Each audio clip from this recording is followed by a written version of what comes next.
And we're live. What's going on, everyone? Stocks with Kenny here today, and it's been a crazy week lately. This video is going to be about the lies about Black conservatives.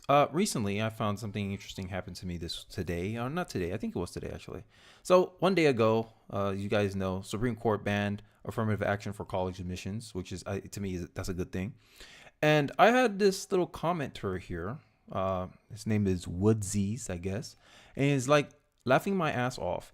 FD signifier, and that's how I'm saying it in this entire stream, was so right about Black conservatives. Let me see how long this comment lasts before you remove it. Like what? Why would I want to remove your comment? I don't have time to remove your comments, right? So I just say, hey, I don't need to remove anything. You're just gonna delete it yourself and claim that I did it. I know the game already because I've been trolled before.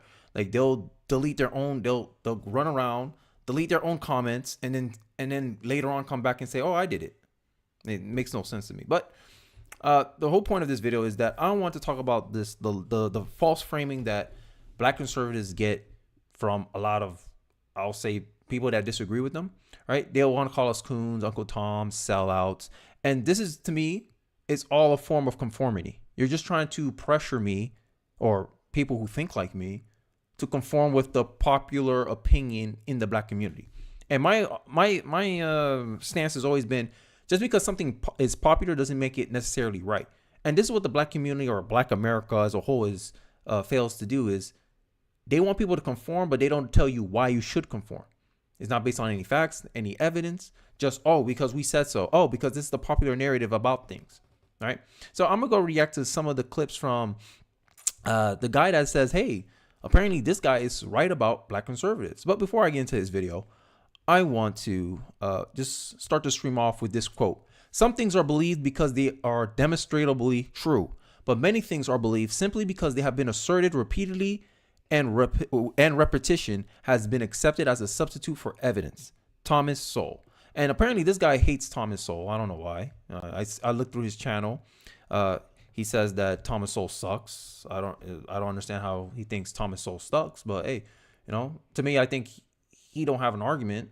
He don't have any evidence to support what he's saying. So he want to get mad at Thomas Sowell because he got facts and evidence to back up his claims or to support his observations. All right, it's just my opinion, just like this guy stating his. So let's get into it. His name was FD Signifier. His video says the truth about Black conservatives. I skipped 3 minutes ahead because it was just an intro and him making some jokes about Candace Owens, Jesse Lee Peterson, the usual suspects for Black conservatives. So this topic is about why do we even care about Black conservatives, and I'll give my reaction and give some of my thoughts and hopefully provide some clarity on how Black conservatives actually think about these topics. Because this guy, in my view, he's strawmanning the hell out of us, right? He's talking about an imagination that he has about Black conservatives. And you're going to see as I point this out throughout the video. I'm not going to react to the whole thing. I don't have time to react to the whole thing. My stream was originally going to be about Thomas Sowell. But since this guy is I guess he doesn't like Thomas Sowell, I want to hear him out. I'm going to see if I can agree with any truths that he breaks down about Black conservatives. Let's take a look into the video. This is the easy stuff. And I'm not doing anything special or groundbreaking with pointing out how goofy Black Republicans tend to look. You don't need me to tell you that Thomas Sowell hasn't seen a Black barber in the last 50 years of his life. Further, I've been purposely using the word stereotypical because I want to identify that the nature and, much more importantly, the threat of Black conservatism is much deeper than a bunch of sellouts being paraded onto Fox News to talk to white people and tell them that Black people are the real racists. My argument against you there is, is this true or false? Is it true that Black people are more racist than other groups of people? True or false? What evidence do you have to support that what you saying is true? Am I a sellout for pointing out the truth? No. Okay. So if I'm not a sellout for pointing out the truth, why are you calling me a sellout? If you look at the statistics, right, and there's a Rasmussen poll out there, right, and you can look this up yourself, white people, Asian people, and Hispanic people all say Black people are the most likely to be racist. Now, all of them agree that being racist is not the majority opinion in each community, but they all believe, three racial groups all believe one racial group is more likely to be racist than the other. All right? but that's sellout.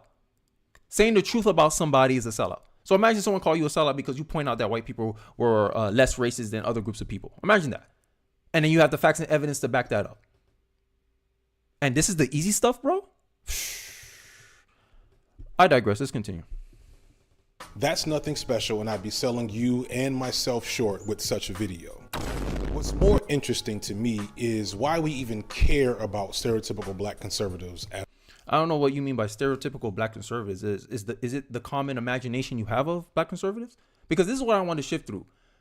I want to shift through imagination or reality, because I don't suffer from imagination, bro. I don't suffer from false boogeymen. Okay? So if you want to make me out to be some whatever, because you're talking about me, I'm gonna take this personal. Okay? So whatever you say here, I'm gonna try to apply it to myself, and then I'll tell you why I don't agree or agree with it. Fair? Okay. Because your followers came in here telling me that you're right about black conservatives. So they're implying that you're right about me. So we'll see. At all. Like, why are they of any genuine importance on the political landscape? Because if more and more black people adopt our ideology, it threatens your ideology, Marxist. That's why. You can't deny that you're in an ideological battle with with conservatism. You can't deny that. You know, right now, for now anyway, black people are more sympathetic to your position, your ideology, than they are to conservatism. You know, if you let black conservatives become prominent, you don't check us, and more black people start following and believing in our stances and our beliefs and start seeing things our way, it threatens your power. It threatens your ideology. Simple. Right? This is why I said this is why I said you're just straw manning black conservatives, because I know what the real motive is here. You just want black people to go along with your vision of the world, how you see society. Right? And I admit that's what I'm doing too. But I'm trying to frame it, or I'm trying to give the case for why black people should be more conservative, or why black people should adopt more Republican policies, because I believe Republican policies can actually help black people, and I try to frame it and show them how. That's how I choose to bring people in. I'm trying to persuade them. I don't need to straw man you. I don't need to make fun of you. I don't need to call you goofy. I don't need to do none of that, because I believe I have an actual argument for advocating for my position, and I don't need to stoop so low as to make fun of you. That's why. But hey, I digress. I don't know about you, but it feels like every election since 2016, there's so much news coverage and discourse over whether or not black people will finally end our long-standing abusive relationship with the Democratic Party. And then for some reason, I agree with that. I agree that the black people are being abused by the Democratic Party. Right? But I'm not going to agree with what you're going to say here. But hey, I digress. Let's go. And make a worse decision by joining the Republican Party, even though, as I'll get to later, the data on this has shown steadily for several decades that it's not moving. Why are there so many black conservative YouTube channels, some with pretty large subscriber counts, even though their view counts and engagement metrics definitely can't be like very high? Why is the platitude that black people are socially conservative something that gets bandied about unchecked? And what is at the core of this supposed social conservatism? So the argument with social conservatism is that conservatives are based on three premises, right? It can go either or with the three premises. One, it could be you're pro God, and not necessarily God like, oh, Christian faith. It could be, hey, you believe in a higher power and you believe the state isn't the end all be all. Like the state, just because the state says something is right doesn't make it necessarily true or right. Like let's say slavery, for instance. I think that's something you can agree with me on this. The Bible says all men are created equal. So as a Christian, you should treat everyone as you would treat yourself. Would you enslave yourself? No, you wouldn't. Okay, but if the state said, hey, slavery is legal, as a Christian, should I agree with what the state says? No. But that's threatened state power, right? And then there's pro family, which is, I think, is the basis of where I'm coming at it from, is that, hey, you understand and respect the institution of family. You know that people who come from a two-parent household has better outcomes than people who come from a one-parent household. And we should try to preserve what is working for our community and for our people, right? I use people in hyphenated because to me, my range for people is a lot bigger than this guy. Because if I take what he's have in the background as fact, I assume he's a Marxist. Okay, so Marxists only care about hey, I'm a black Marxist, that means I only care about what's good for black people. Well, from a conservative perspective, I care about what's good for America, and I'm trying to make America the best country I can make it for all people involved, for all Americans. And last time I checked, all Americans aren't just black people, right? So that's the conservative premise, essentially. That is conservatism, pretty much. Conservatism is, hey, we solved this problem already through tradition, and let's not reinvent the wheel here. For instance, what is a woman? We knew what women was since the dawn of human time. Adult human female, XX chromosomes, decided from birth. Now we're in Looney Tunes world where people are actually questioning, hey, what a woman is. As a conservative, I go, hey, look, based on historical patterns, based on tradition, this was what women were. And now you're questioning it? What new evidence has shown that you can challenge the stance that we created the definition of woman based on? Because language has a function. Language's function is to point out what you observe in reality. So if I say, hey, a woman is adult human female, that's what I'm pointing out to you in reality, using the word woman. So if you found new evidence that is incorrect, please show me. But this is what this is what the tradition is based on. And the point of conservatism is to protect tradition.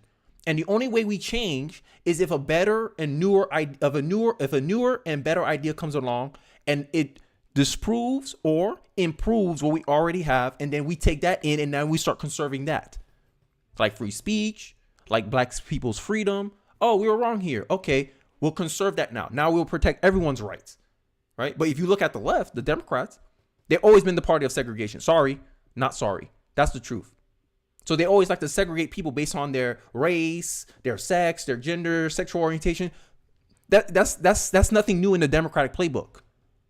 But you saying that the Republicans are a worse option than the Democrats? All Republicans are saying is, hey, no one gets special treatment. Everybody got to play by the same rules. That's it. Lift yourself up by the bootstraps. You know that argument? That's the conservative premise. We all have the same rules. We all play by the same rules. Just because someone has an advantage over you doesn't necessarily mean it's unfair, right? If me and you are black and I come from a rich family and you come from a poor family, I have an advantage over you, even though we're in the same group. So I'm gonna have more opportunities, right? I'm gonna have more resources to be successful in life. So should you condemn me and steal all my wealth because you think it's unfair? No, that's reality. My parents give me what they can give me, and your parents can give you what they can give you. And you have to work with what you got. You got to work with the cards you've been dealt. And that's just the conservative mindset. But yeah, I rambled too long. Let's hear this guy out. Somehow should make us more comfortable with the overt racism of the Republican Party. The specter of black conservatism is deeper than you think. It's seen in our religious institutions. Okay, so my problem with your statement there is that you didn't provide anything that is demonstrable. And this is what I was talking about with the Thomas Sowell quote, is that people often believe things because it's been repeated, and he's just doing the same thing. While I'm trying to demonstrate, hey, this is why I think the way I think. Hey, here's some evidence. Here's what I observe. Here's what I see. This is why I believe. I'm trying to demonstrate to you, hey, this is what I say is true. What I say is true here. Here's the fact. Here's the evidence. He's not doing that. All he's doing is repeating pretty much red meat. Oh, he knows most black people will agree with what he says. So he feels the need of not needing to provide any evidence. But I think it's kind of bold of you to make such bold claims with no evidence to back it up, because anything made without evidence can be dismissed without evidence.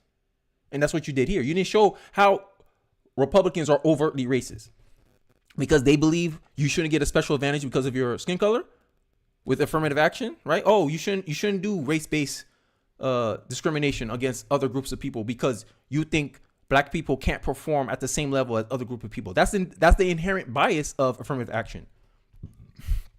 So who's the real sellout here? You thinking, oh, we took special privileges from black people, so black people never will make it into college again? Huh? Like I said, college doesn't make you any smarter than when you go in. Like, everyone should know that already. But for some reason, oh, less black people and Latino people are going to go into college. Good. Less debt for them. Student loan debt is killing a lot of people and putting you in a position where you don't quite qualify for the school, but you got in because of your skin color. Oh, it's setting you up for failure. But I already did a video on that. I'm rehashing arguments at this point. Let's continue with the video. institutions, in our celebrities, in our so-called school leaders, and even in our beloved icons. And while I have no love for your typical sellout black conservative, what I've That's just your personal opinion. That's not a fact. Because if you want to go with sellout, and I might trigger some people with this one. If you want to go with the definition of sellout, I think black Democrats are the biggest sellouts in the entire black community, in my view. Because who started the KKK? Democrat. Who was for segregation? Democrat. Who Jim Crow was part of? Democrat. I mean, and you saying that the Republicans are a bigger threat to black people than the Democratic Party, I can call you a sellout by that definition, because you're advocating for your group of people to vote for a party whose history has been the beginning of segregation, racism, slavery. In the 1860s, all slave owners were Democrats. Only Democrats owned slaves in the 1860s. And then during the Civil War, after the end of the Civil War, because this is how y'all like to play games. Y'all like to try to say, oh, it was North and South. No, it wasn't North and South. The entire Democratic Party was defending slavery, North and South. The few slave states in the North were Democrat run. And then here's another fact I'm giving you, because I'm not this guy. I'm not just going to tell you something and then expect you to just trust me, bro. No, I'm going to give you evidence so you can go research it yourself and either prove or disprove what I said. Okay? So if you look at the vote for the 13th, 14th, and 15th Amendment, Northern Democrats only voted for the 13th Amendment, and it was a small percentage of them. The 14th and 15th Amendment, not a single Northern Democrat voted for those amendments. All Republican. That's the history of the Democratic Party. From the jump, they've been about segregation. Even now they do it. They race reference, hey, we're going to do this for you, black people. And Republicans just go, hey, look, we're going to make this opportunity, this economic thing for everybody. Black people, you can take advantage too. But we're not going to hold your hand and make sure you do everything for us. I can even point to another Democratic policy, because even Democratic policies hurt black people more than Republican policies.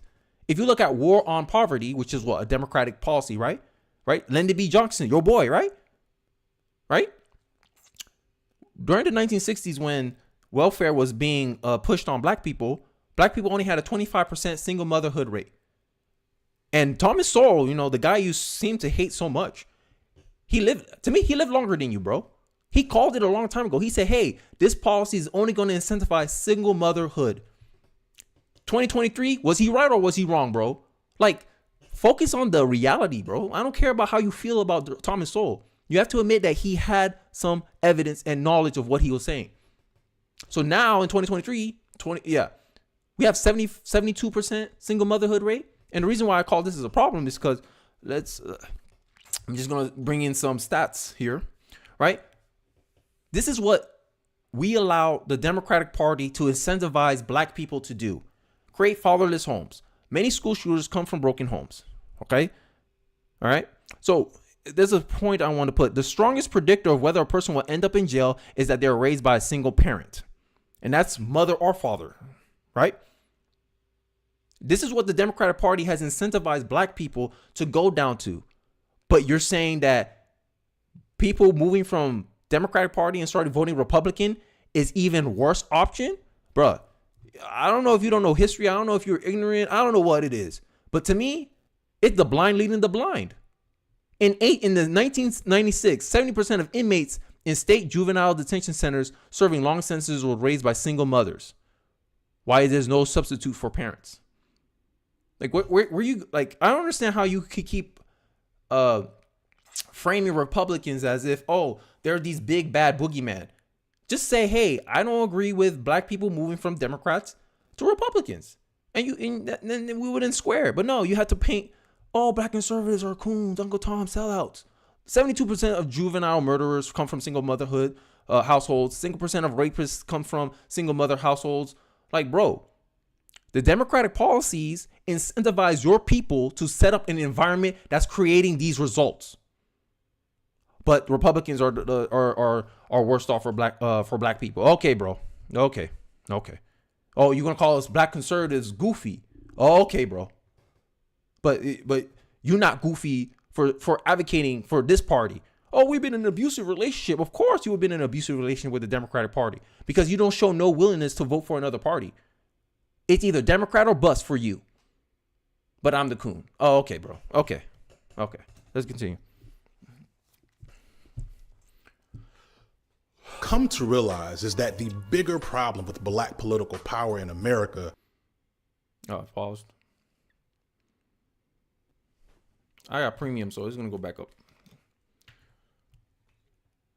Political power in America is how we fail to recognize how thoroughly misinformed many of us are of our own political history, and how we miss the fact that even Negroes with decent haircuts can still be working against our best interests and have been for generations now. What I'm trying, bro, is this news? Africa sold y'all to slavery. Y'all realize that, right? In the end, it was a black person doing more harm to other black people. It's always been the case. It's even the case today. More black, no one like people like him would never point out or admit that black people are the biggest problems for black people. You are the biggest problem in your life. Decision making. Okay, black on black crime, big problem. You think this guy will admit that? No. Black victims of crime are disproportionately represented in the black community. The black community is 12% of the nation, but they're represented in 36% of the crime as victims. Right? By who? Another black person, by another black criminal. Oh, but this guy don't find a problem with that. Oh, it's fine. We should be so lenient on black criminals. Black criminals cause more harm to other black people. You think he gonna say anything about it? No. I don't think he's I think he's defund the police at this point. If I were to assume his stance, I'm making an assumption here. I don't know this guy. I'm just watching. This is the only video I watch of him, and I think this is going to be the only video I watch of him. But this is just some things I remember off the top of my head about progressives or Marxists or whatever he decides to name himself. And because my black conservative butt point out these problems, because end of the day, data don't prove a narrative. It proves a result. And the results are in, hey, black people are suffering a lot in crime. Who's the main perpetrator of these crimes? Another black person, a black criminal. But you put out this narrative that we have to protect black criminals. I'm just saying honest. If you want to make this claim, hey, black people interact with police more often than other groups of people, I'll give you that argument. But why though? That's the difference between me and you. Why? My argument is you just commit more crime. So you're gonna have more interactions with the police than different groups of people. Like I don't understand, but to me, my allegiance is to law-abiding citizens, not to criminals who break the law. Because at the end of the day, when you're born into a society, you have to follow the laws and orders of that society. If you break the rules, you have to suffer the penalty. Sorry.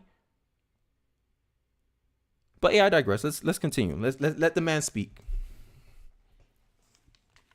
Trying to say is clowning Clandis Owens and both of our uncles named Tom is just not that interesting to me, at least right now. Of course your point's not interesting. You have not said anything interesting yet. But this is the truth about black conservatives. All you show is you don't like black conservatives. That's the only thing I got from this video. I have not heard one speck of evidence yet. The only speck of evidence you place in the video, and I'm early in the video, I'm like 6 minutes in. Only speck of evidence you put in the video is the fact that this people are noticing movement in the black community away from the Democratic Party. That's all you notice. But all you hear is you doing corny jokes and making goofy statements. But then I already just showed you how you're more of a coon than Candace Owens. You're more of an Uncle Tom than Candace Owens because you tolerate this stuff. This stuff hurts your people, but you tolerate it. Because it doesn't fit your narrative. But hey, I digress. Let's hear this man out. I'm gonna stop. I feel like it's done before, probably better than I can do. Links in the description. So instead, I collected together an all-star cast of black political actors and thinkers. And instead of hitting the easy targets, we're gonna go a more dangerous route. Like a little scared, actually, a little scared, but you know, no guts, no glory. So the function of the black conservative is to say that, quote unquote, the reason why black people are this way is because they're culturally defective. One of the reasons I asked them was, okay, let me ask you a question.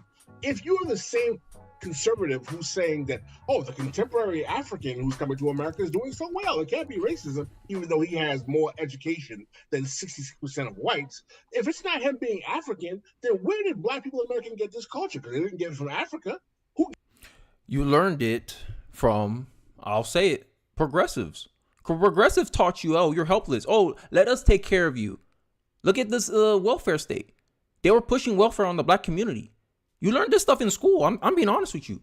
The public school system, if there's one thing I think we can agree on, I can agree that public school system has educated our people wrong or with bad information. I can agree with that. If this one thing me and this guy can agree on is that education, we've been funneled bad education.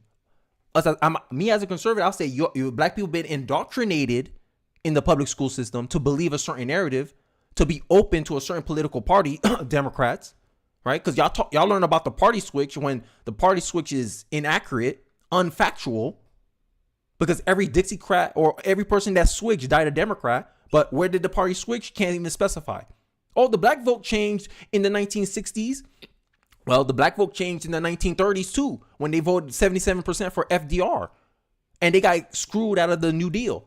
Black people voted for them too, and the Democratic Party was a party of racism at that time. If I go with the party switch narrative, so you can't make this assumption. Oh, black people switched because the Democrats changed. Okay, then explain FDR. Oh, economic reasons, exactly. So to try to act like, oh, we're more pro-black because we don't vote for Republicans because they're overtly racist is a cop-out. It's someone who don't understand history. I don't know. I'm just giving you my opinion. I'm giving you why I am a conservative. Because people like this guy make me more conservative. Because they don't give me any facts. They don't give me any evidence. All they give me is how they think and how they feel about somebody or someone. And like I tell you before, I don't suffer from imagination. I suffer from reality. Show me the reality and I'll concede. Okay, that is a problem. Crime is a problem. Education is a problem. Economic disadvantage. There's a big economic disadvantage in the black community. That is a problem. But why though? You gonna say because of racism? Because of Republicans on your neck? That's what you gonna tell me? No, I know the more probable cause is because of black people. It's because of the family structure, the family unit. Single mother households have a higher propensity to be in poverty than two-parent households. And if you want to make this argument, oh, poverty drives crime. My argument is, which came first? Did crime cause the poverty or poverty caused the crime? My evidence points to crime causes poverty. Because if you look at an area where black people start migrating to, and sorry, this is just the evidence, but black people bring more crime because I already told you the black community is what? 70% single motherhood. Okay, what is the result of single mother households? 60% more rapists, pretty much more criminals. I'm sorry. And that's not because they're black. That goes for all single mothers, Asian, white. It don't matter. If you come from a single parent household, you're more susceptible or you're facilitating an environment that will produce a more negative outcome. When you bring these crime infested people coming in through a neighborhood with welfare or Section 8 housing, the property value of those communities go down instantly. Why? Because I'm a homeowner. The number one thing on my head is, hey, I have my two kids. How is the crime rate in the area? And that hurts the housing value of any community. If you have a high crime rate, your housing values go down. That's why rich neighborhoods, if you go based on economics alone, that's why richer neighborhoods have lower rates of crime. Because people want to move into a safe area. Period. And that's just the facts. But hey, let's continue. Who gave them this culture? What developed this culture? Where did this culture come from? Oh, and don't forget, the Democrats support the Department of Education. The Department of Education is in charge of government public schools, where minority students get the worst outcome. That's the Democrat stuff.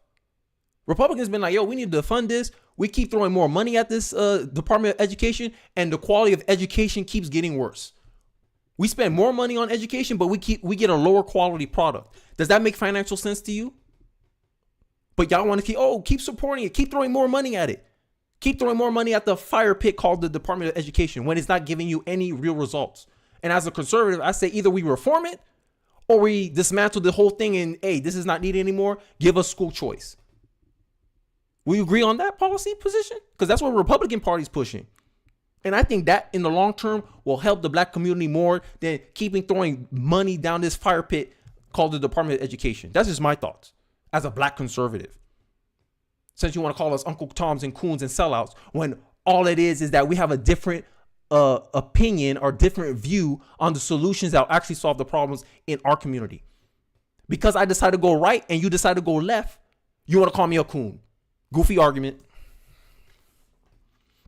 This idea that there was a Bernie bro, that there was something, you know, annoying and white and bro-ish about leftism is literally the propaganda that they wanted us to swallow and was so effective on so many people. It is why they stripped socialism and communism and leftism from the narratives around our own civil rights figures, pretended like that legacy was some white legacy, like it's just Eugene Debs and Marx and some who are great, by the way, but who I disagree. Marx wasn't good. Marx was a guy that let his family starve and almost died to death. It neglected them, neglected his responsibility. Similar to how the black culture is kind of neglecting the family and doing what they want to do. He was a selfish man. And that's where your ideology comes from, bro. And that's why I'm saying people like you makes me more conservative. Right? It's not anything that, it's propaganda. It's you guys. Look how you made the video. Clown. I even forgot what you said. Because it wasn't funny. It wasn't even memorable. Clandis? I don't know. He was making fun of Candace Owens. Look how you already started off. And you have no evidence to back up what you're saying. All this is, this is how I feel about this. You should feel like this too. That's all I got from this video so far. But this is supposed to be the truth about black conservatives. I haven't agreed with you yet. I agree with the problems, but I haven't agreed to any of your framing or any of your thinking about the black conservative. I'm demonstrating what I believe. You not. You're just repeating talking points that you heard some other person say. What I'm referencing facts, because men lie, women lie, facts don't. I give you the evidence and I say, hey, look at the evidence. This is a problem. This party did it. This party's advocating for this. But hey, you keep pushing, because at the end of the day, this seems like the blind leading the blind. You're not more or less knowledgeable than the people that follow you. All you are is trained on a specific ideology, Marxism. And then you want to lecture the rest of us who don't go along with your idea of the world. I don't know. To me, that's a sign of a lack of maturity. Because I can understand, hey, you don't have the same vision of how the black community should be than me. I can agree to that. We have different perspectives on this. Done. I don't need to disrespect you. I don't need to make fun of you. But are you giving black conservatives that same courtesy? No. Because I know the game, bro. The real reason you going so hard like this or try to frame black conservatives like this is because you just want black community. You just want people to go along with your ideology. And the best way you can go for people to go against with your ideology is to bash, label, make fun of, mischaracterize the other side. That's it. You can't have an honest debate with a conservative. What? That might actually make people think it's acceptable to have that position. And you can't have that. No Marxist can have that. No, you can't. But I digress. Let's get into it, because I'm about to wrap this up. I already spent 30 minutes on this guy. I'm gonna get into the main event, which is Thomas Sowell. I know you don't like him, but there's a reason why people like Thomas Sowell, and until you recognize that, hey, you're gonna keep losing. I don't care. I don't know. I'm 27 years old. I'm a young man compared to you. I don't know how old you are. You look older than me. But I'm done tolerating bad, negative outcomes for our community that's driven by what we are doing, because I honestly believe that it's us. We have the biggest impact on the outcomes that's affecting us. And to not recognize that power in our community is why we're in the same position we are in the first place. How you can try to leverage political power when you have no personal capital. I digress, though. Don't seem to be as close to our personal tradition. It seems distant and colonial or something like that. Right.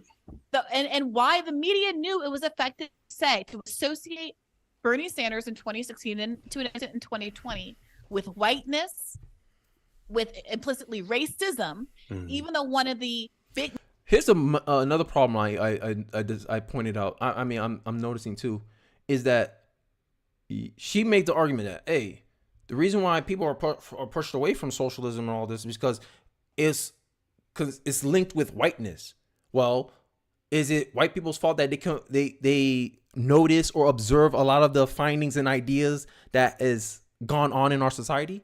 Like, here's another advantage, and this is another Thomas Sowell point. I know you don't like Thomas Sowell. Thomas Sowell points out that it's not the reason why white people seem to be smarter than other groups of people is why they're have higher intelligence, seem to know more, have more scientific breakthroughs, have more advantage. It's just that a lot of the information is in English, and if you don't know English, you won't have access to that information. So that's another advantage, right? There's a lot of advantages that's not inherently based on race, and this is why I get annoyed when people try to mix culture with race. Oh, thinking objectively about things is white culture. Thinking about cause and effect is white culture. This is dumb, right? But hey, to me, I'm like, hey, teach our people the skills that are working and that are competitive in this system, in this world. So that way we have a fighting chance. But no, they'd be like, oh, don't do that. That's what white people do. White people save money. White people are responsible. White people love capitalism. You shouldn't like capitalism. You're a black man. Cap. Most anti-black figures in American history was the alternative on the ticket. It really speaks to the effectiveness of this strategy. Black and brown people are everywhere. But we're now at a point in human history where more than ever before, the problems of the world can be put in front of us for discussion, but it's the framing of those discussions that has become more sophisticated, nuanced, more of a challenge. So the point being, people could grow up and have their lives emerge in an era of a Barack Obama presidency, in an Eric Holder attorney general, and a Sonia Sotomayor on the Supreme Court, and this black person there, and this brown person there. And yet the framing and the messaging that they're getting is, if you are proud of yourself in a way that challenges society, if you are anti-capitalist, if you are connecting yourself to those radical movements of the past, then you've gone astray. So nowadays it's more complicated, is my point, is what I'm saying. Because they've co-opted the aesthetics to use for the exact same fundamental end. So I want to start by doing some quick definitions to hopefully dispel a lot of confusion going forward. I know to some people watching this, I'm already talking crazy because I'm talking about political ideologies that don't immediately fit within the liberal, Democrat, conservative, Republican binary that... to me, if you're a Marxist, you're on the left. Sorry. Because you're a collectivist. This is politics 101. If you're a Republican, you're more individualistic. I'm more of an individual. I'm like, okay, you experience racism doesn't mean I'm going to experience racism. That's a conservative. A liberal would be like, oh, you experience racism? He must have experienced racism, because they put you move more left. You move more collectivist. And Marxism is a collectivist ideology, right? And the more extreme end of individuality is libertarianism. Oh, I could build my own house. I could do this. I don't need no roads, right? That argument is the same thing. The spectrum. It's a spectrum, right? So if I'm more individualistic in my thinking, I'll agree with more ideology. And this is why I'm anti-socialist, is I'm not of a collectivist. Just because majority of black people agreed that, oh, we should vote Democrat, doesn't mean that it's necessarily good for me and my family. And this is where the difference between a black conservative really starts highlighting itself. Because as a black conservative, I know, this is my thinking, that if I'm an American and I meet another American, but this American happens to be white, versus a black person who happens to be African, who I'm gonna have more in common with? If you're this guy, you think it's oh, he's black, I'm black, we have more in common. On what? Oh, because we both happen to be born black? While if I'm American, hey, I was raised in American culture, I share the same school system as you, right? It's more relatable that I'm gonna have more in relations with the American, because we come from a common what? location, geographical location. While this person, all I share with them is skin color. I don't know much about someone based on their skin color. Your skin color is the least important thing about you. Oh, thanks Grimes Metal, $10 super chat. More people are waking up. Keep it up. Hey, maybe. But you know, I think I would love for my people to understand, Black Americans to understand that it's not as simple as crafting Black conservatives as villains and oh my God, we're such traitors to our race. When I can make the argument Democrat voters are the traitor to their race. You supported a party that started the KKK, invented segregation and recreated segregation. Still doing segregation today. Still trying to divide us based on our skin color. Oh, we need affirmative action because people will despair against. No, we don't. Everyone needs it. This is the rules. Meritocracy. Earn it. Go earn it. Because when they talk about DEI, they don't talk about no DEI for the NBA, which is 70% Black. No one talks about the disproportional outcomes for Black people in the NBA. No one talks about representation in the NBA. This is how I know y'all just spinning or hustling your race to justify your helplessness, to justify your grievance. Oh, this is why I hate X amount of people, because they're so successful in this country. And this is your alibi. That's what y'all use. Because at the end of the day, it's harder to get achievement than to have an excuse. That's the reality.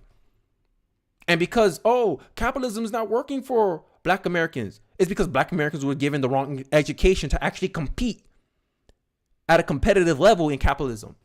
So your answer, sir, is to, no, let's do away with capitalism. You mean the system that lifted more people out of poverty than any other system, even your beloved socialism? Because how your beloved socialism, Marxism, whatever you spewing, all I know is a collective ideology. All I know is the core proponent of whatever you're advocating for, it needs centralized power. That's all I know. And that's all I need to know. The only equality you're going to guarantee is everyone's poor. And then people who control the machine are the richest and wealthiest people. In my view, as a conservative, I believe it's more beneficial for a group of people to focus on human capital, on their skills, on their abilities, on their education, so they can help themselves, so they can leverage themselves, so they can be independent from either party. Because at the end of the day, as everything stands right now, the Democrats have no incentive to actually change anything in your community.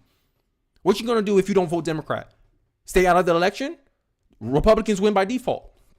At least where I'm advocating for, you can leverage your vote to get something out of the Republicans, to get Republicans' solution on some problem you have in your community, better than just staying in the sidelines and not doing anything. Because if you don't vote for Democrats, Republicans win. You vote, at least when you vote Republican, you can get something out of it. Use your leverage. But no, y'all don't want to play both sides. No, y'all just want to, let's be loyal to the Democratic Party. Democratic Party's abusive. Of course they're going to be abusive. Politicians only care about staying in control. So if you don't give a consequence for not having them do what you need them to do, if they suffer no punishment, no negative outcome for not following through with their agreement with you, right? If your vote was, hey, we need, what was an example?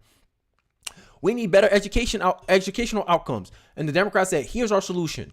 They tried their solution. It made the education worse. They're teaching your kids that you're a boy, now you're a girl. You can be a two-spirited. You could be a two-fairy. And your kid still doesn't know how to read, write, or do math. And you're like, yo, I voted you in so you can make my kids have a better education, and you giving me this stuff? How are you going to punish them? By not voting?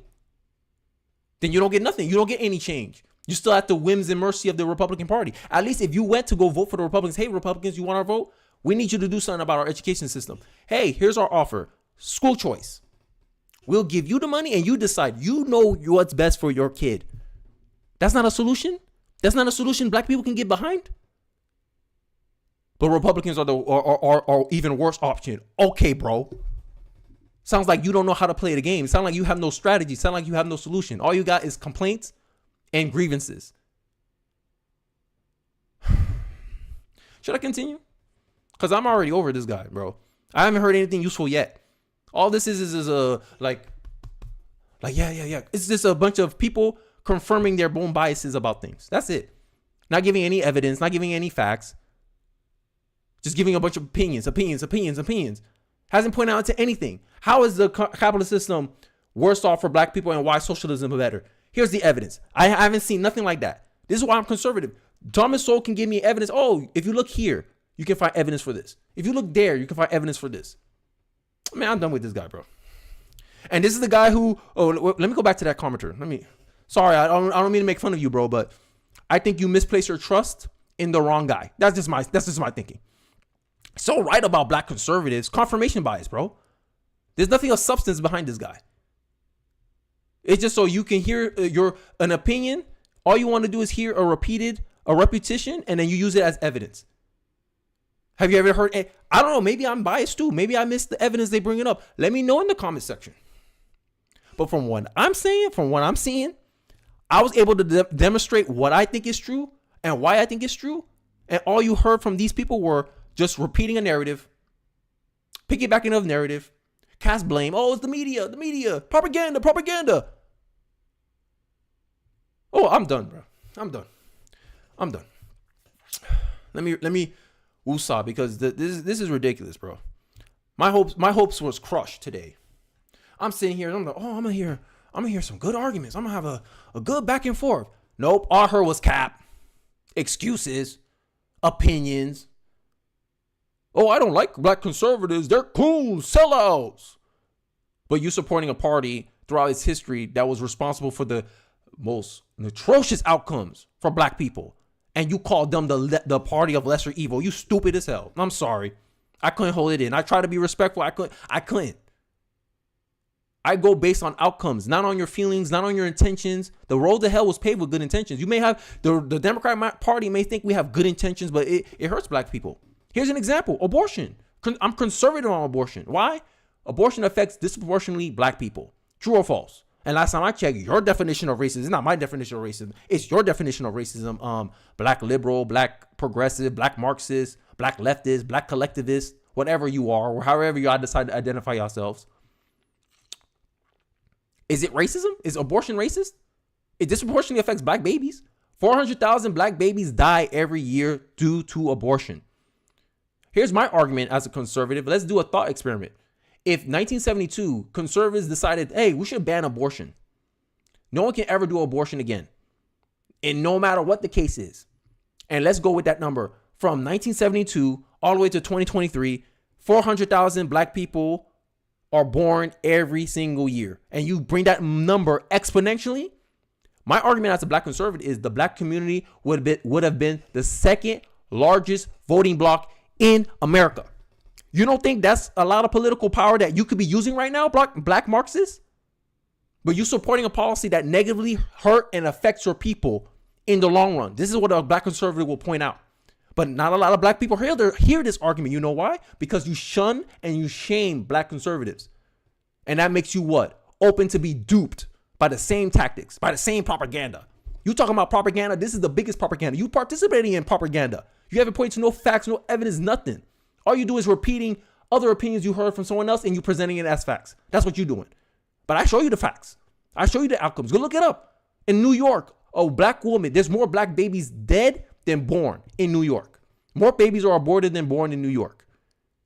But you seeing here, black conservatives are coons. Who's the real coon? Someone who supports a policy that essentially is genocide for their people? But you calling me a coon? Huh. Bro, you don't care about black people. You care about black people being Marxists. That's what you care about. Be honest, at least. But hey, I digress. I'm done. I'm done. So let's get into someone who actually has some evidence and who actually got some facts. Thomas Sowell. Let's hear, because I need to hear some common sense again. I need to hear some evidence. I need to hear some constructive reasoning, because I just went through 40, almost an hour of nonsense. But I digress. Let's hear someone eloquent. And let's learn some up and close personal. Like, this is the guy this guy hates. You'll see why. Because Thomas Sowell used to be that guy. He used to be that guy we just did. A black Marxist. Thomas Sowell used to be a black Marxist. Maybe that's why he hates Thomas Sowell. Because Thomas Sowell used to be in his camp, and now he's no longer in his camp.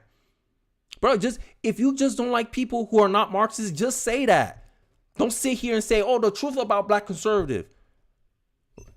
Let me change your title for you. My opinion on black conservative. My imagination of black conservative. That's a more accurate title, sir. But hey, whatever. If that video gets 920,000 views, I got a chance, y'all. I got a chance. But I digress. Let's get back into the video. Main event. The main event.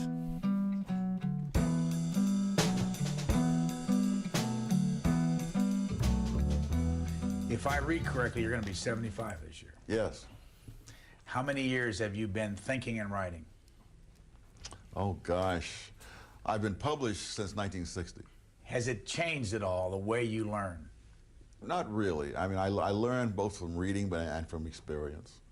And, of course, what I believe has changed radically since I was a Marxist in my 20s. I'm surprised, though, when I go back, because I keep old letters and things, I'm surprised how many of the values I had are still the same values.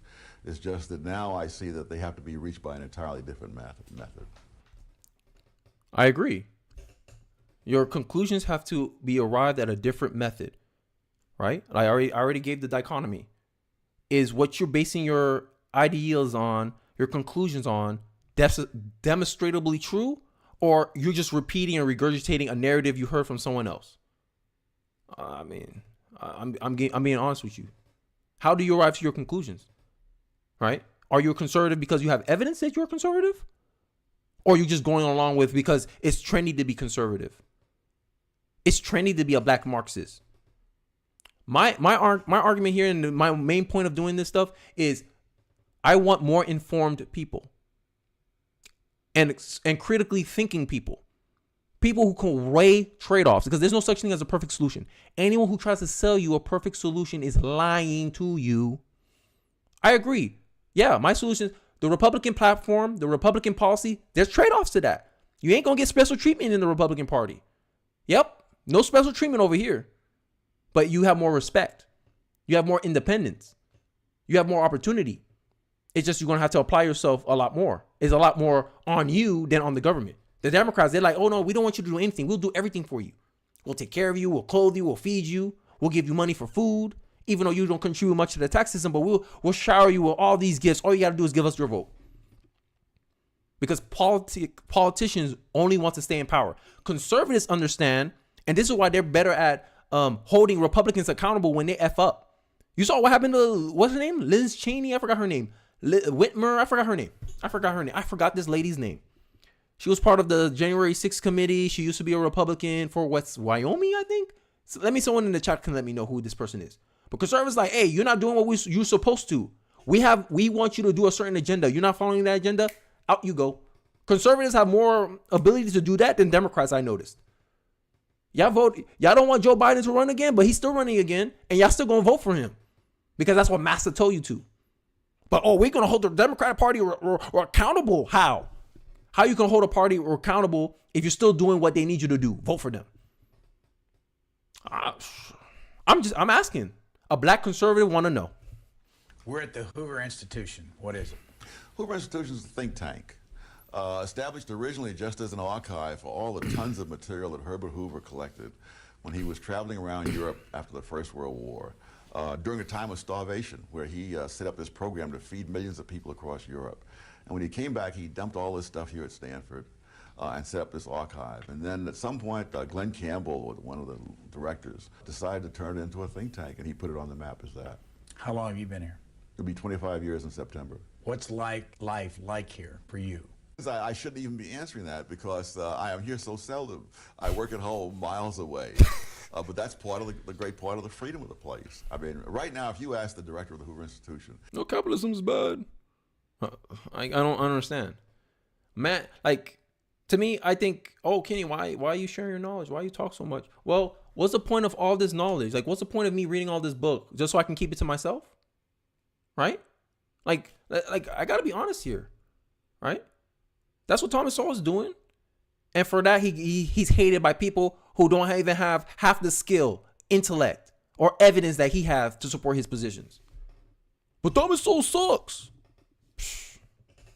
This is why people on the left, I don't think they can ever sway my opinion on things because they don't give any evidence. The only lefty that gives evidence is a liberal. That I can admit. Only a liberal can give me evidence. But Marxists, socialists, all they do is redefine terms. Let's change the rules. Oh, it doesn't matter if we're wrong. We're in power, so we're right. Oh, let's label them an authoritarian, even though we're the real authoritarians. All it is projection. All it is slander. The truth about black conservative. What a liar, bro. Craziness. This is a black conservative. This is a regular person, not out to be a traitor to his race, not out to usher in white supremacy. No. Just a guy that has a different opinion, a different worldview. That's it. That's objectively true. Just like you, black Marxist, you just have an objectively different opinion than me. Black liberal, you have an objectively different opinion than me. We all have different goals. We see the same problems and we're like, hey, my solution is this. Your solution is that. And because I said that instead of this, you're a coon, you're a racist, you're this, you're a bed wench, you're Uncle Tom. Like, that's the level of discourse. That guy has 500,000 subscribers. 500,000 subscribers. No evidence, no nothing. Yo, just regurgitate another opinion. Okay, what's his opinion based on? Another opinion from another guy. Okay, what's this guy base his opinion on? And all you see is just a bunch of people parroting the same thing. All you do is repeating something over and over and over and over and over again, and you go, oh, if a lot of people say the same thing, it must be true. The power of the majority. That's what the left believes in. I believe in objective truth. And objective truth can only be realized or revealed through data statistics. A liberal can agree to that. A conservative can agree to that. I don't think I don't think a progressive can agree to that. Only if it helps their cause, because they believe in means to an end. If they have to lie to get their end, they'll do it. These people got no principles or morals. All they care about is, as long as you adopt our ideology, I don't care if I lie in your face. That's what a Marxist think. This is why I'm not a Marxist. I probably never will be a Marxist. Because I need evidence. I really do need evidence, bro. I need to know why I believe or why you believe what you need to believe. I need clarity. You can't just tell me, trust me, bro. You can't just tell me that. Oops, I lost my headset. Let's play the video. What is Tom Sowell working on? He'd say, darn if I know.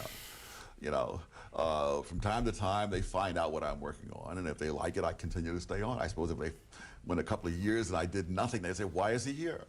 It's really a wonderful place. And I've had the most productive years of my life here. Has your relationship with your readers changed much? Not that I can think of. Most of the stuff I get from readers is really very positive, very reinforcing. Some of it's very touching. Occasionally, you'll get a barrage of criticism on something. Yeah. I had one recently where there's some internet website that is sicking them on me because I said there's no such thing as a trickle-down theory. Nobody has ever advocated it. And there were all storms of email came in, not one of which contained one quote from one person who had actually advocated it. See, and this is the Thomas Sowell reader, right? Oh, Thomas Sowell, his thinking influenced my thinking. Okay, I need to know why people believe what they need to believe. If they're referencing another person, can that person be wrong? Can human beings be wrong? Yes, Kenny, human beings can be wrong. So how can I just agree just because the majority of people have an opinion about something, but it's not based on any observable reality? I can't empirically test or observe this outcome myself. I can't even test their assumption. But you know, this is who they say suck. This is where in the video he was making fun of him. Oh, he looked like he hasn't seen a black barber in years. Oh. That's what people do when they have no argument. They got to distract you. They got to entertain you. I don't know. Maybe we just different people, bro. Hey, people love his content. Hey, go ahead. But don't sit here and pretend you're giving truth. You're giving knowledge. Don't pretend that. You're just getting a narrative. You're just getting a confirmation bias. That's it. But I digress. Let's continue the video. This is the guy they hate. It's one of those things that someone says that he objects to in someone else, but we can never find the someone else who's supposed to have said it. In reading a little bit of your personal autobiography, there was a scene where you were on top of the World Trade Center a number of years ago. Oh, yes. Having a dinner. I was having dinner with a man that I had worked for decades earlier in a machine shop in New York. It's really the low point of my life. And I didn't have enough money to ride the New York subway, which was 5 cents in those days. Mm-hmm. And so I would walk from the Brooklyn Bridge up to Harlem because I didn't have the subway fare. And I can relate, bro. Like, this is relatable. Hey, look, I struggled. I scratch and claw my way, and I'm here. Now I'm here. People are reading my books. People know who I am. I'm wealthy. This is the system that the Marxists are training you to hate. Hey, former Marxist Thomas Sowell. And when I got paid, they held back a couple of days, which normally doesn't mean anything, but when you're in that position, it means a lot. And so I had to ask him to borrow some money so I would have something to eat with. And he lent me $5, which was real money in those days. And so when I came back there, and I was looking out of the hotel window that I was in, and I looked over to where I used to work, and I thought about him, and I phoned him. And he brought his family, and we ate dinner at the top of the World Trade Center. And it was really one of the best evenings of my life. And he and I were both on the verge of tears when we parted. It was just a wonderful time. Irving Kristol told you a couple years ago, or a lot of years ago, that if you, the worst thing about running for office is that you might get elected. Oh, absolutely. And he was absolutely. You think, hey, you agree with that? You think if Thomas Sowell ran for president, he'll be elected? I don't know, man. I think the man he's just too matter of fact. I think people are caught up in being entertained more than actually being educated on any real information. That's just me, maybe. I don't know. Let me know if you're watching this on a replay. Let me know if Thomas Sowell ran for president. You think he will win? I don't know, man. Some people may love him, some people may hate him, as you can see, right? But let's hear. You're right. Did you? How much did you think about running? I thought about it only until I talked with the first professionals. I mean, Senator Hayakawa wanted me to run for the Senate in California. And out of respect for him, I agreed. I thought it never crossed my mind before. Or since. But out of respect for him, I talked to political professionals. And these people would talk to me about 2 minutes, and they would say, you're not what politicians are made of. My late sister, who probably knew me better than anyone in the world, said, Tommy, I can't even imagine you in politics. Can't even imagine. And once, my wife was telling a friend, Tom wouldn't last 20 minutes in Washington. And he said, oh. It's crazy, dog. Like, politics is, to me, it's so backwards, right? Because you elect somebody because they have an idea that, if implemented, will make our nation in a better position than before they got elected, right? And like I said, it's just a glorified popularity contest. Oh, how handsome you are, how appealing you are. Are you saying things that I want to hear? This is why JFK came up and he said, hey, ask not what the country can do for you, but what you can do for the country. Because it aligns. What's the goal? The goal is to make a better America, and therefore, because we have a better America, we'll have a better opportunity. But no, now it's become a game of cash and prizes. What you can do for me, right? Which is short term, it benefits you, but in the long term, it hurts your country. Just look at the black community.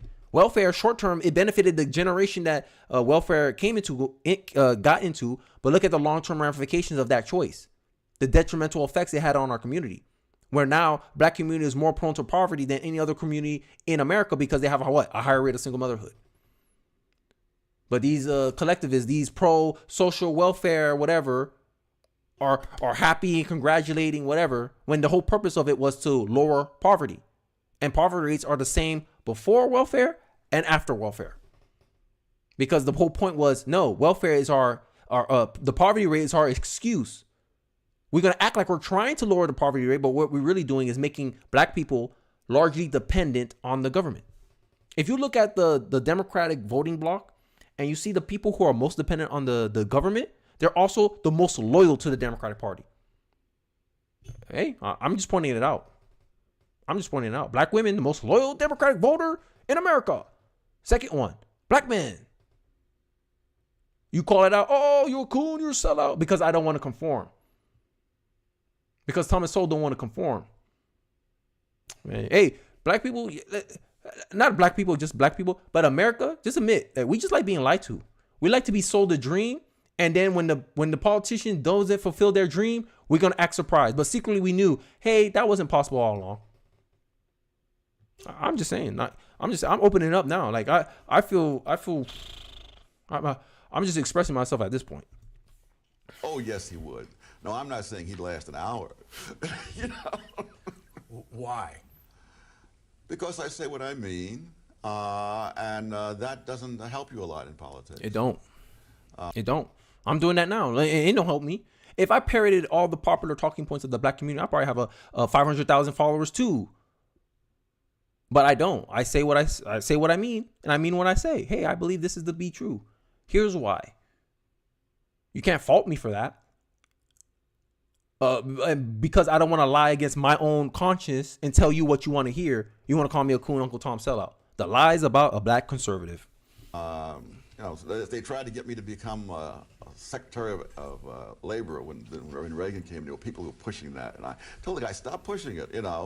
I said, the president of the United States has better things to do than having to run around all the time saying, well, what Tom really meant was, after I make some statement. Yep.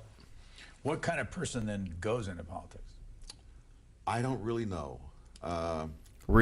Realest answer ever. You think you ask the black Marxist guy that hates on Thomas Sowell, hey, what are the actual black community, what is the actual things that make a politician? He'll probably give you some false answer like this guy was trying to do about the truth about black conservatives. And then when he gets wrecked or checked, he got no evidence to back up. Oh yeah, it was really his only opinion. Oh, he just giving his opinion. This ain't not facts. Why he labeled his the title of his video like that? Clickbait, confirmation bias. He knows he giving red meat. He knows majority of black people are Democratic voters. He know they're gonna eat that up. But did they learn anything? Did they have their assumptions challenged? No. He's just trying to direct them. Hey, go this way, which is really a leftist position still. I digress, man. I just don't know. It has to be someone who's either enormously dedicated or who is enormously concerned with power, prominence, and those kinds of things. Ain't that true? I think a lot of people who go into politics, they're concerned about power, right? And who like power more than a socialist? Socialists think if they ran the world, everything will be fine and dandy. I can't trust somebody with that much hubris, with such lack of humility. I can't trust someone like that. I'm being honest with you. When we last talked on Book Notes in 1990, you had written something like 14 books, and in the interim period, you've almost written that many again. It's over 30. Really? How do you go about, and I know you got another one coming out in a few days, how do you go about staying on a schedule and writing as many books as you have? Actually, I don't stay on a schedule. I write when I have something to say. And that can be, for example, the book Basic Economics that I wrote, that took shape over a period of a decade. I wasn't even sure it would ever be finished. And this is one of the things I also like about Thomas Sowell is he actually did something. It wasn't, his life wasn't, politics. Like a lot of people on the left that they follow, all they do is politics. They were a bum before they became a politician. AOC. Oh, I was a bartender. That's what you did? You had an economics degree and you were a bartender? Okay. On our side, we got Ben Carson, Vivek. I think that DeSantis, he used to be a lawyer, but still, he's a politician. I'll give you that. He's a politician. But this guy, Thomas Sowell, economist, educated, right? If you go based on credentials, how can you say, oh, we can dismiss this guy? This guy's not making any sense. How? He's an economist, educated. He debated against this stuff. He called that welfare will subsidize certain behaviors that will create a certain outcome, aka greater levels of single motherhood. And you want to dismiss this guy? Bruh, no credibility that's what I'm saying. My people suffer from a lack of knowledge. But as I would see things written that on TV that were actually just so wrong economically, I would then sit down and write something explaining this thing in plain language. Mm-hmm. And over the years, the stuff would just collect in the computer. And after, half a dozen or so years, I began to say, we have almost enough here for a book. And then I began to organize it and turn it into a book. Wow. So I only write, and so I normally will have 2 or 3 things going at one time. I have no idea which one will ever get finished at all, because there's some that will never get finished. Yeah. And much less which one's going to come out first.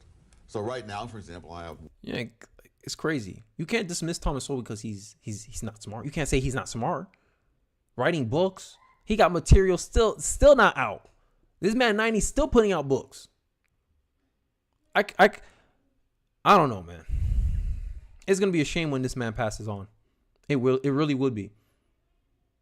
And I hope a lot of people who are influenced by him, like me, we carry on his legacy in that way. Because, a lot of the things, a lot of solutions that he advocate for, they've never been put into policy before. At least not to my collection.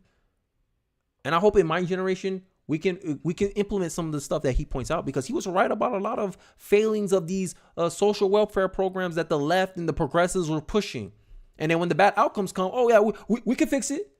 I know we caused the problem, but we can also fix it. How about you tap the person and use the ideas of the person who saw this a mile away? But no, Thomas Sowell sucks. F Thomas Sowell. Sound like someone who don't have an argument and don't have actually anything of substance to debate Thomas Sowell's stances and conclusions about. But enough railing about the liars. Let's continue with the video, because this video is about Thomas Sowell up close and personal, right? Because like, how can you condemn somebody you don't even know them? You just have an imagination about who they are, who you think they are. I don't know. Maybe I hope to humanize Thomas Sowell a little bit more after the end of the screen, especially people who never seen, heard, or know of Thomas Sowell. I digress. One book coming out in a few weeks that you mentioned. I have another one in press with Yale University Press on a totally different subject, essays on classical economics. What's a day like then for you? I have great freedom, since I don't have classes to teach. I don't have any things any people to meet. If on a given day I may do a lot, or I may do nothing at all. I mean, I can remember once I was sitting here and I said, you know, I haven't been to Yosemite in a while. I just got up to the car and got in the car and drove to Yosemite and stayed the rest of the week. But how many columns a week do you have to write? I'm only, my contract calls for one a week. I usually write more than one. I don't get paid any more for the extra ones. If I'm truly, frothing at the mouth, I'll write maybe 3 or 4. How long does it take you to write a 750-word column? Again, it's hard to say, because I have a whole bunch of them that are half-written, and again, that will probably never be completely written. And sometimes something will happen in the news that will just jog me, and I'll sit down and do it in a couple of hours. Another time, it'll just take, well, the random thoughts column can last, it could be a couple of months before I collect enough for one of those. So it's just very fluid. Hey, man. Like, I'm still trying to think. Okay, like, as I'm listening to him, I'm like, yo, how can I hate this guy? How can I disprove this guy? How can I say this guy has no credibility whatsoever?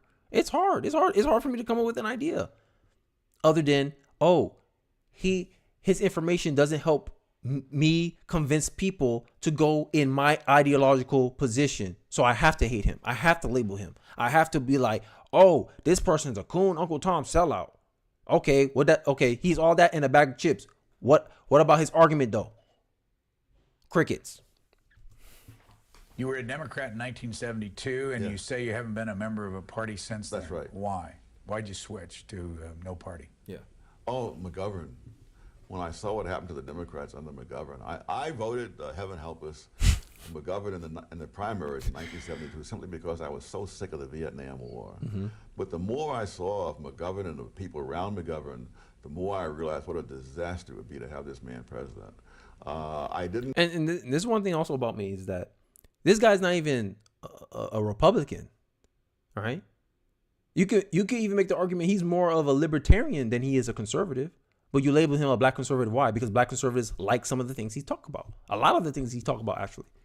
Because I don't know if it's just conservatives in general, but we like constructive reasoning. We like empirical evidence. We like evidence. Oh, okay.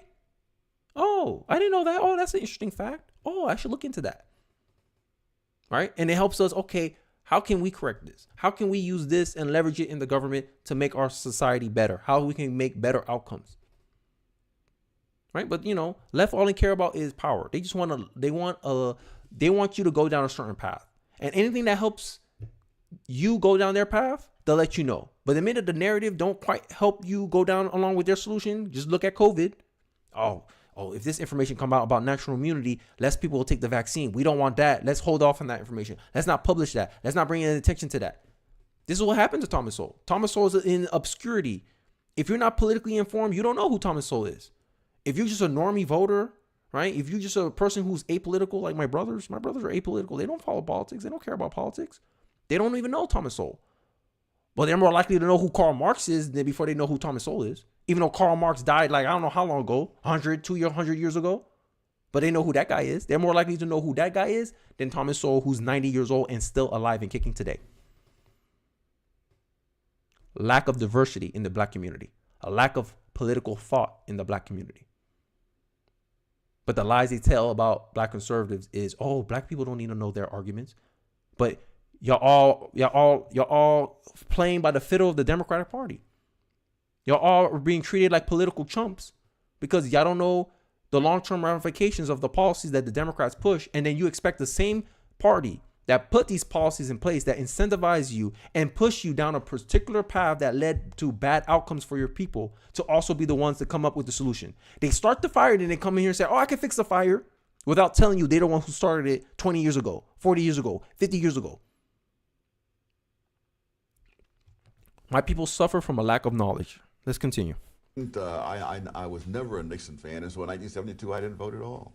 Which president offered you the Federal Trade Commissioner's job? President Ford. What were the circumstances? They had a vacancy. It was 1976, and they offered it to me, and I agreed to take it on condition that if there's any opposition that arises, they let me know. I'll withdraw because I don't have time to play Washington games. And I kept calling there and asking the guy at the White House who's handling this, is there any, I don't hear anything, what's going on? And he said, oh, no, it's just taking time. And eventually I was in Washington, so I went up to the Hill and talked to the staffer of this committee that handled this. And he said, we've gone over your record with a fine-tooth comb. We can find nothing to object to. And therefore, we're just not going to hold hearings. Because this is an election year, we expect our guy is going to be elected, and he'll appoint his own man. What burned me was that he said, and I said, did you tell the White House this? He said, we told the White House this months ago. And I went back to the guy at the White House, and I said, I just talked to this fellow on the Hill, and either he's lying or you're lying. Which is it? And he started hemming and hawing, and I turned and walked out. I sent him a one. Boy, hey, this is the kind of man Thomas Sowell is. He don't play. He's like, yo, I'm hired or I'm not. Don't play games with me. And this is the guy I hate? Oh, come on, bruh. Come on, bruh. I'm giving evidence. This is the guy that Marxists, liberals hate. This is the kind of guy that they don't want black people to know about. If there was more black people like Thomas Sowell, that's no nonsense. Hey, man, don't waste my time. I'm out. Bruh, there'll be a lot of liars in politicians, in politics. I was just going to say that. And I adopt a lot of that attitude. He helped me go down this path. All right. And I hope I'm doing the service by exposing his name and more people know about him. Even if they don't agree with my arguments, at least they're aware of his. Because then it only can make you better. Oh, that information will come in handy. Okay. I'm going to hold on to this. I don't know how many books I got of Thomas Sowell. I ain't even going to turn back because I ain't trying to make it another issue. Oop. I can't hear myself. Did I do something? Oops, I think I accidentally lowered my volume. But hey, I digress. Let's get back into the video. Line withdrawal letter from the hotel on hotel station area, and that was the end of it. You got your undergraduate degree from Harvard in what? Economics. You got your master's degree from? Columbia in economics. And you got your PhD in economics from the University of Chicago. And these are the people. And there's some black people that say, "Oh, respectfully, Thomas Sowell don't know anything about the black struggle." What? 3 degrees in economics and he doesn't know anything? I swear, bro.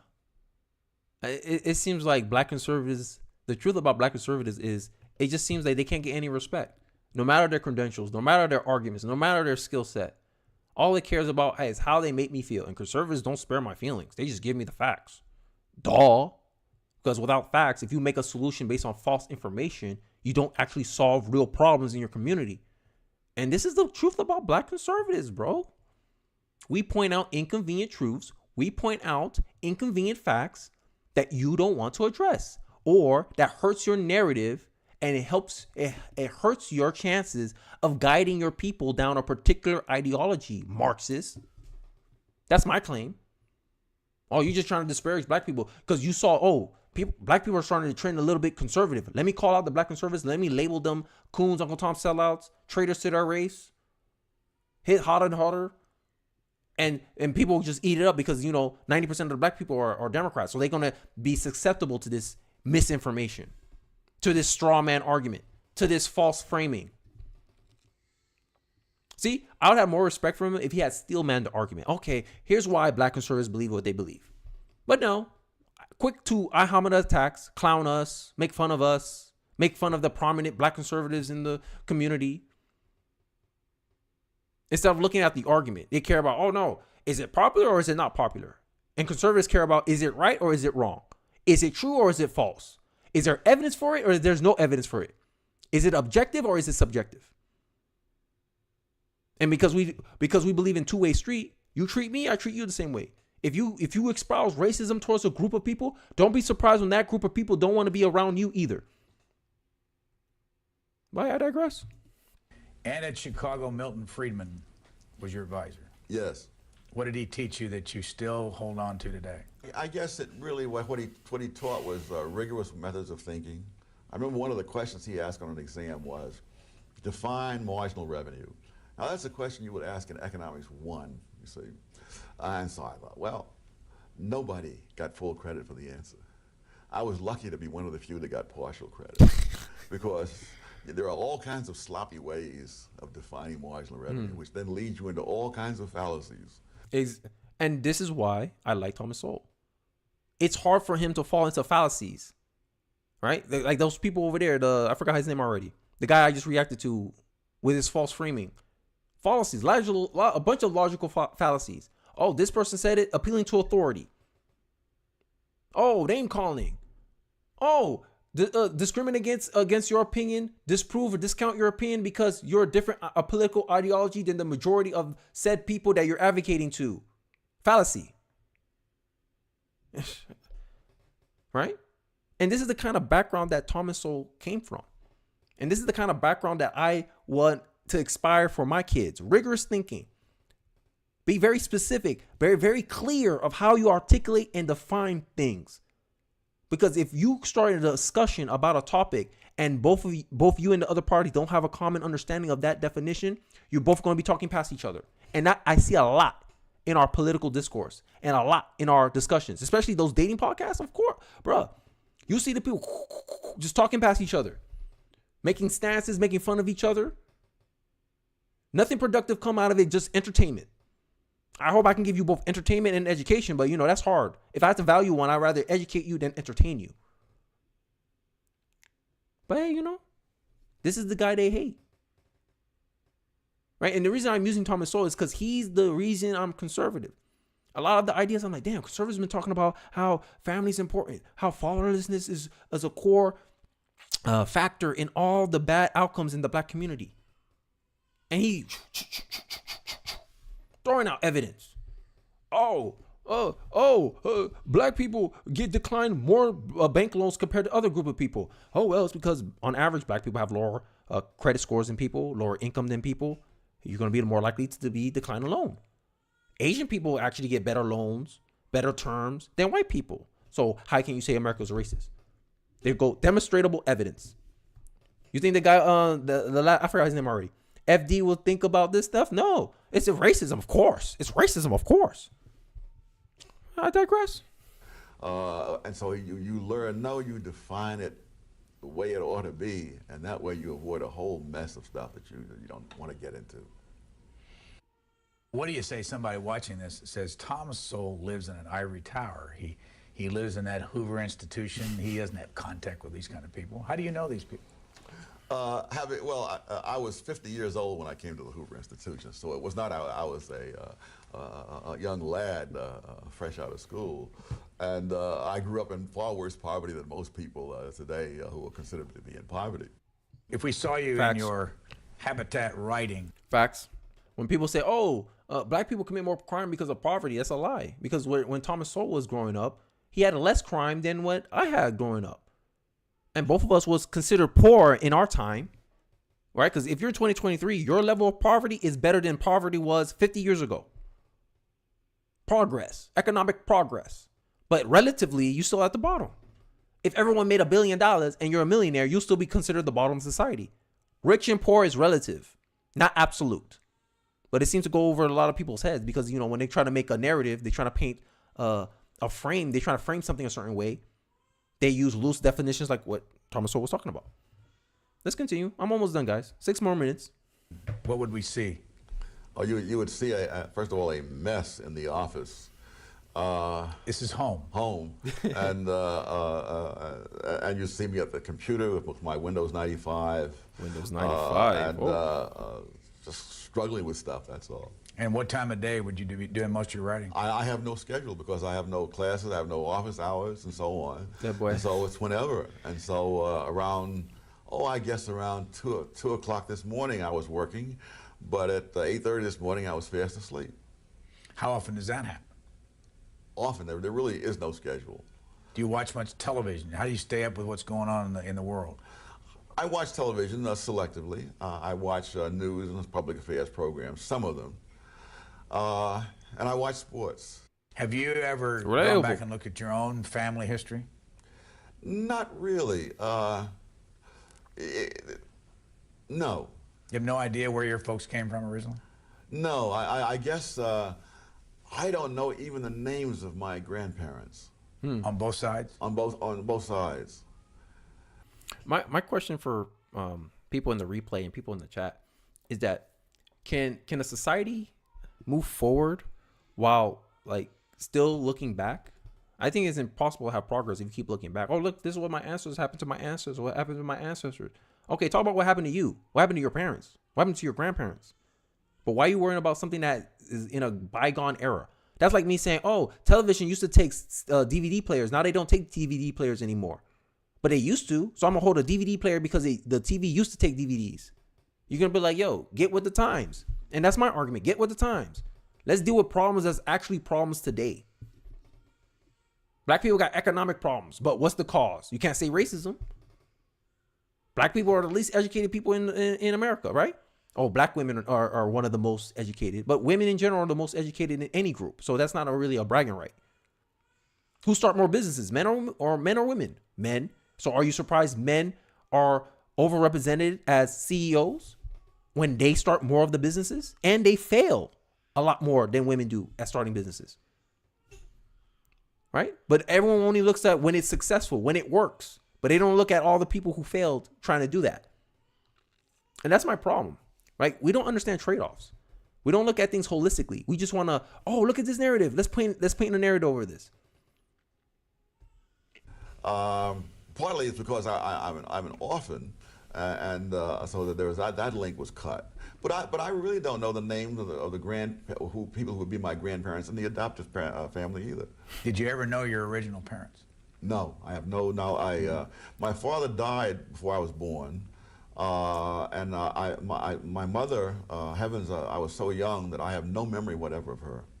You have had how many children? 2. How old are they today? 40 and 35. That's John and Lorraine. Yeah. Where do they live? I don't never discuss where they live. Yep. Let's quickly retrace your steps in life. How many places have you lived? Oh my gosh. I sure must run into a dozen or two. Started where? Born in Gastonia, North Carolina, a little town about 15 miles from Charlotte, which were my earliest memories are of Charlotte. Yeah, I'm gonna just stop the video here, and I'm just gonna give like a final wrap up. This guy has so much experience. He lived in so many, like all around the country, pretty much. And what I noticed in the black community, a lot of the black community, they were born in the hood, they work in the hood, they stay in the hood, and they die in the hood. It's very rare that someone grows up in the hood and then they economically move. Like I did, I moved. I admit that I'm an exception here, right? I grew up in a co-parenting situation. Single mom, primarily with my single mom. I did what I needed to do, learn my skills, educated myself, got a high value skill that gives me a high income, and I was able to move out of my community.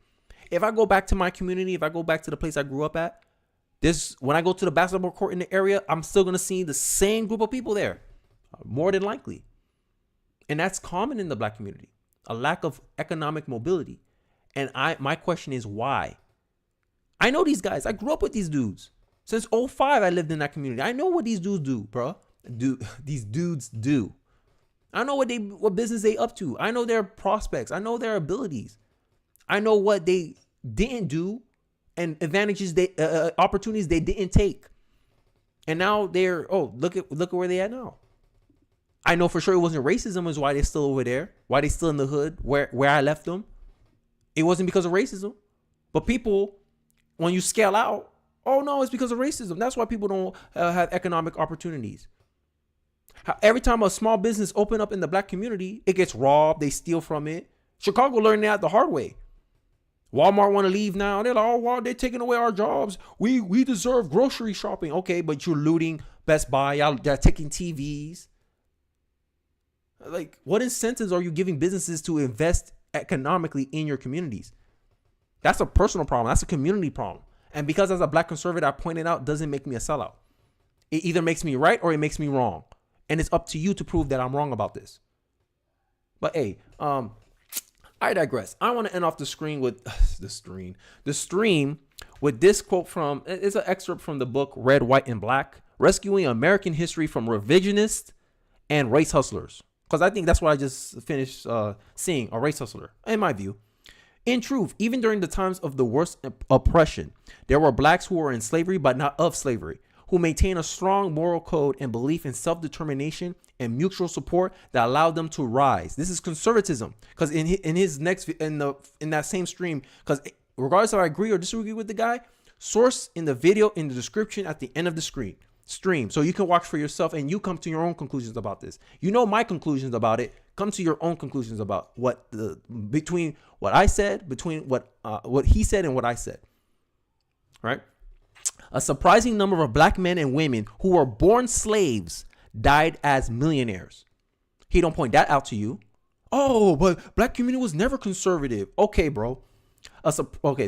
Even in the era of legislative segregation and discrimination, blacks tapped into an entrepreneurial legacy to launch thriving enterprises, including hotels, banks, hospitals, dental schools, insurances, and a railroad. In fact, the black business district of Durham, North Carolina was widely known as what? Black Wall Street. Another famous black entrepreneur's enclave was Glenwood section of the Tulsa, Oklahoma, when oil was discovered in Tulsa in the early 1900s. Right? But black community was never conservative. That don't sound conservative to you? Entrepreneurial access? I bet you they wanted lower taxes. And I say that all to prove that black people, we actually was able to run ish in capitalism. And all I'm saying, instead of quitting on capitalism, how about we invest in ourselves so we can play the game better? Let's get back to where we were in the 1920s before the Democrats came in and destroyed Black Wall Street and made you dependent on the government. Oh, they don't tell you about that. They don't tell you about the Tulsa Massacre. Democrats did that. But that's the party of lesser evil for the black community? Cap. Craziness. And because black people are noticing, hey, I get bad results whenever the Democrats are in office. How that 40-year high in inflation is feeling you guys right now.